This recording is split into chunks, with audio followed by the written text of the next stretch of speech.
20th century in the United States. He was on the cover of Time magazine. What's interesting about this particular poem is that it's really known mostly for the ending, the last lines that say, two roads diverged in a wood, and I could not travel both and be one traveler, so I traveled the one less traveled. And so that phrase, taking the road less traveled, has become sort of part of American culture. All like graduation speeches, exhort students to take that road less traveled.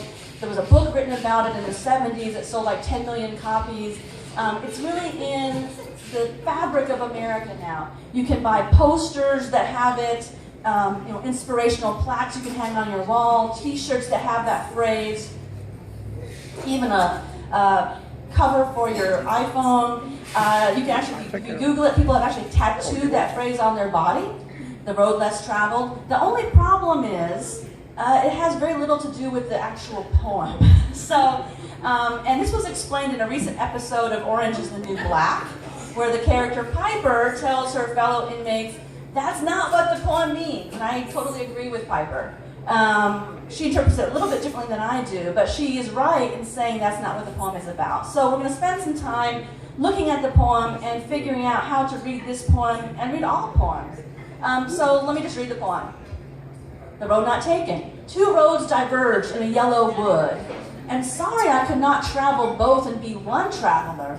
Long I stood and looked down one as far as I could to where it bent in the undergrowth.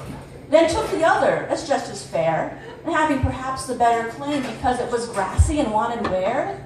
Though as for that, the passing there had warned them really about the same, and both that morning equally lay in leaves no step had trodden black. Oh, I kept the first for another day, yet knowing how way leads on to way, I doubted if I should ever come back. I shall be telling this with a sigh somewhere ages and ages hence. Two roads diverge in a wood, and I took the one less traveled by, and that has made all the difference. So, a few tips that I want to share looking at this poem. Come on, Chip. I'm actually ahead of myself. This is great. The first tip is when you read a poem, always look at the poem, how the poem is constructed. The poem is made of things like stanzas, lines, rhymes. What's interesting about this poem is that it actually is also made of sentences. Not only are there 4 stanzas, but there's 4 separate sentences highlighted here. The first sentence is extremely long, 2.5 stanzas. The other thing to notice is, or to think about, is to always begin a poem literally. Do not approach a poem saying, what does this mean? I always suggest just take it for face value. And if the poem is meant to be interpreted metaphorically, the poem will let you know that at some point. So just start on a literal basis. The other thing is when we look back at the first sentence, this is one long sentence, we ask ourselves, okay, can we take it at face value? Does it make sense literally? And it does. It's just about someone walking in the woods. They see 2 paths, they choose one. So far so good. We can just assume at this point, the poem is all about walking in the woods and nothing else. However, if we start to notice some little details, we'll see some interesting things start to happen. One thing we can see is that this choice of which path to take was sort of spur of the moment decision. It wasn't like I'm weighing 2 options, I'm taking the best one. It was like, well, I looked down this path, let me just go this way. So it's kind of a random decision. The other thing to notice in the language is that the description of the 2 paths. At first we get this sort of wishy-washiness that well, maybe this path I'm taking is a little bit better than the other one, but when we actually read the poem, we learn by the end of the sentence that both paths are equal. There is no road less traveled. They are exactly the same. The next sentence is the shortest one.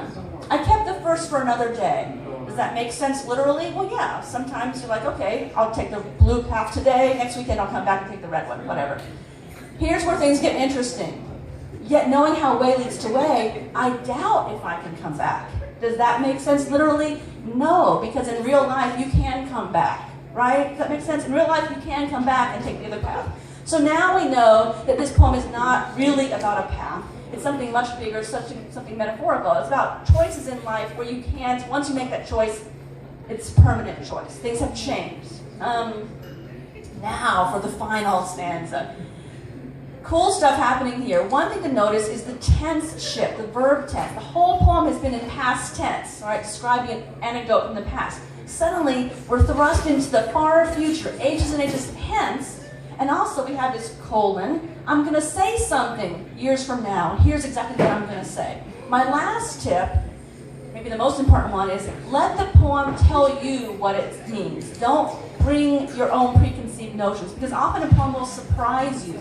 You think you already know what it's going to say, you're not going to be open to what it's actually saying. And this poem has a huge surprise, because what we're learning in this poem is that I, the speaker, have just told you what happened to me in the woods or what happened in my life, but I am projecting in the future that when I tell someone else, I'm going to lie to them. We know the road wasn't less traveled, but I'm going to make up this story. So why am I going to do that? This is what makes the poem interesting. It's not just this banal, soundbite. It's actually this sort of deep poem that you could talk about and argue about, and that's what's fun about literature. So the bottom line is, one line or two lines taken from a poem is not equivalent to the entire poem, which is made up of so many things. So yeah, don't take things out of context. And even Robert Frost himself, who was a great reader, he read up until late in his life, he was aware that people were misinterpreting this poem, and he rarely talked about how to read his poem, but he did talk about this poem, and he told people, this is a tricky poem, please stop misinterpreting it. It was written in 1915, it's been misinterpreted almost 100 years, so let's stop.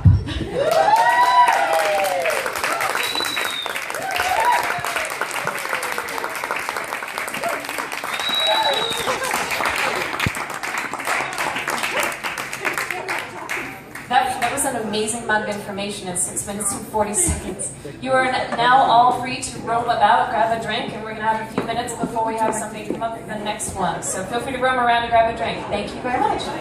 Woo!